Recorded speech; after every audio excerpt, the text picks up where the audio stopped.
Svēts no dzimtenes, ar Dievu paliecies un mat ar Dievu mīļākos, uzsīdī man jā. Slejas Bulānā dziedātās dziesmas saturu pilnā mērā var attiecināt arī uz Rietumsibīrijas ciema Riškovas vēsturi. Kaut arī tagad tās iedzīvotāju likteņgaitas ir pavērsušās citā virzībā.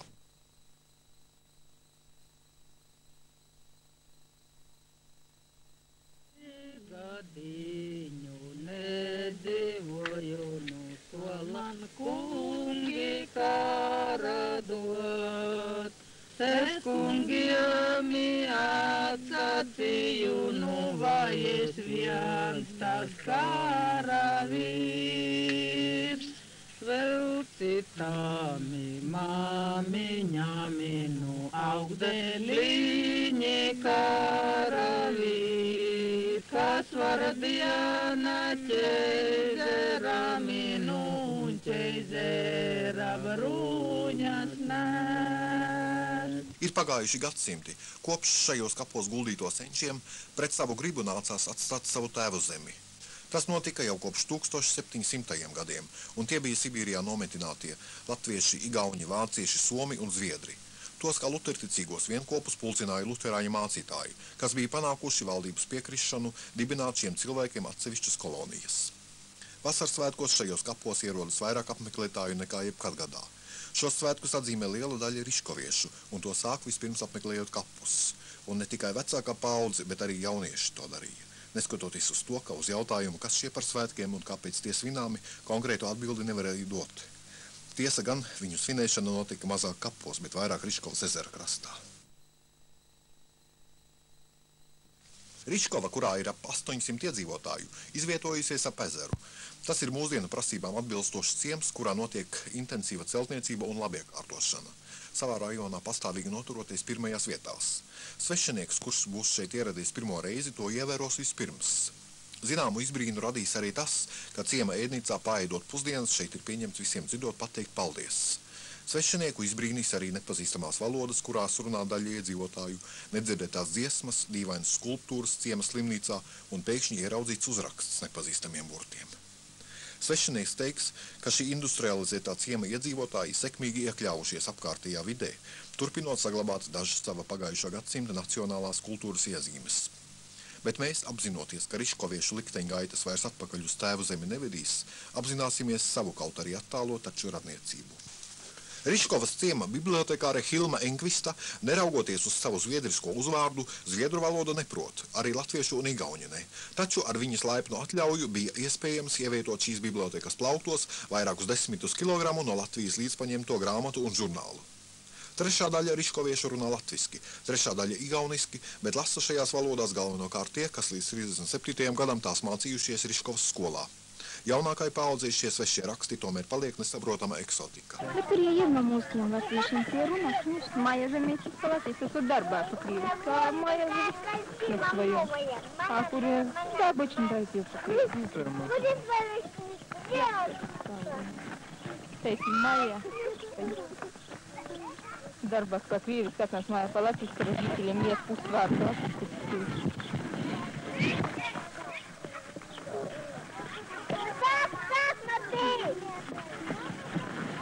Первенький. Да. Конечно. Мы как-то уехали на Лапилич. Sēm, tu gatavojies tam jāņem tā iepriekšā? Bet neizskatījos. Citu gadu. Kur вообще, mums agrāk bija sibīte, arī kur mums zīst, uz kurienādīgi bija nopuškies, un visi rīseņi dēļas padīt. Опять, laikam, jau visu забросили, šeit tie kluba iztaisi mējas.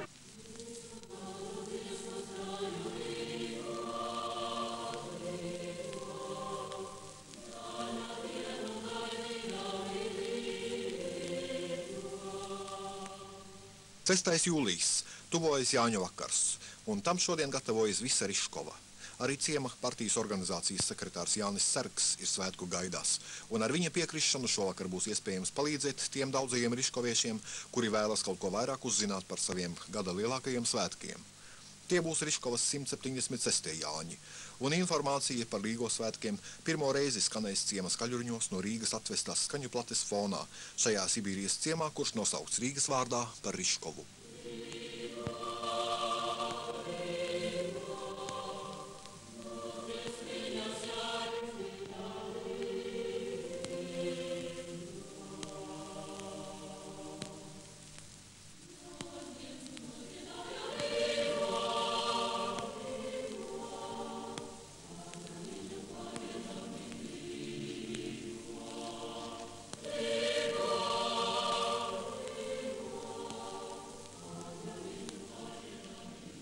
Дорогие рижковцы, сегодня мы празднуем наш самый большой и самый красивый национальный праздник, праздник летнего солнцеворота Līgo, Jāņipäev.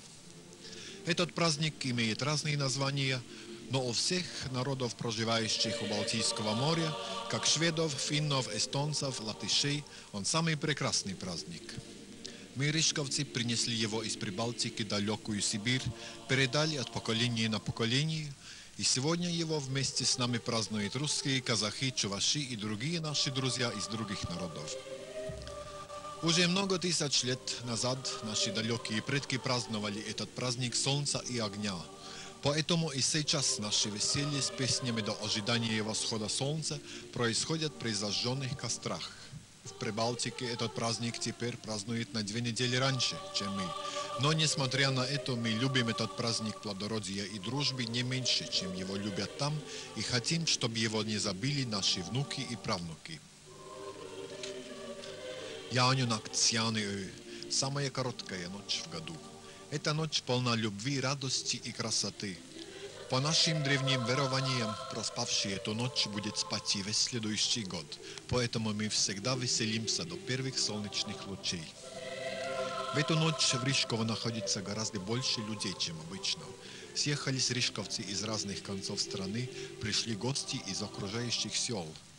Давайте в эту ночь забудем все неприятное и объединимся в одно общее стремление к радости, следуя древнему верованию.